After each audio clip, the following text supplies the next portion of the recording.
So, after Francis Ngannou versus Renan Ferreira, people were quick to point out that it was a disgustingly late stoppage.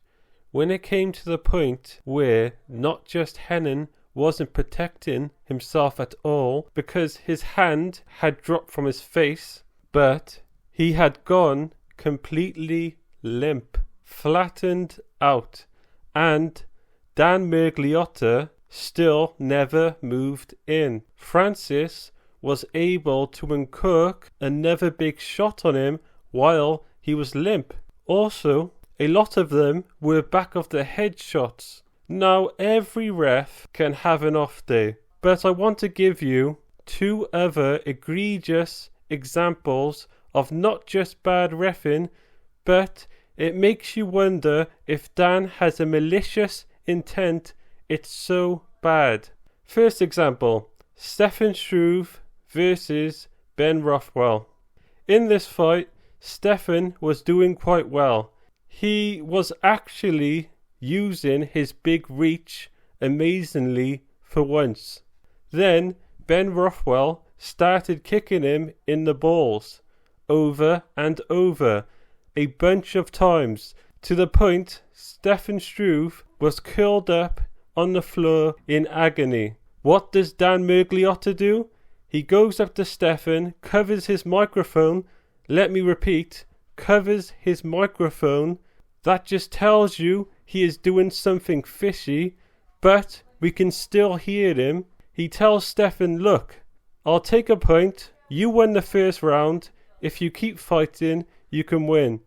If you don't keep fighting, I'm going to make it a no contest. So, what?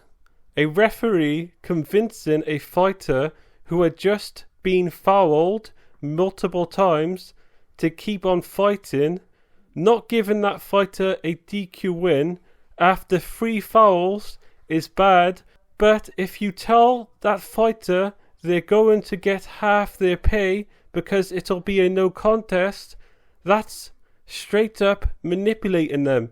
Why would you do that? Oh yeah, Struve continued fighting and got KO'd because he had his nuts destroyed. Ben Rothwell got the win despite committing multiple fouls to win that bout.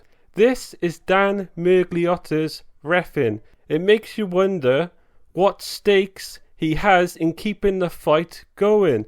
A referee should be unbiased, an unbiased third party. So it's very strange. Now, second example, Alistair Overeem versus Jairzinho Rozenstruik. So Overeem was winning the fight pretty handily.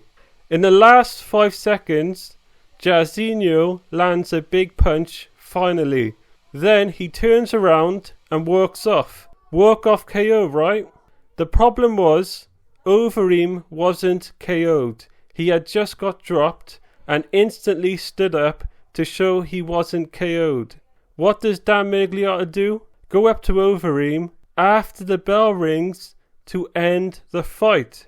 This has been edited out of all UFC videos of this fight. They were pushing Jairzinho as the new Francis Ngannou. He stopped the damn fight when Jairzinho had his back turned, celebrating, and Overeem was in zero danger. He was still conscious on his feet and the fight had just ended. This is by far the stupidest. Okay, this is getting to be one of the most frustrating videos I've recorded. I'm getting mad about Dan Mergliotta. I'm getting mad because there's all sorts of stuff in the background. But okay, let's continue now, okay?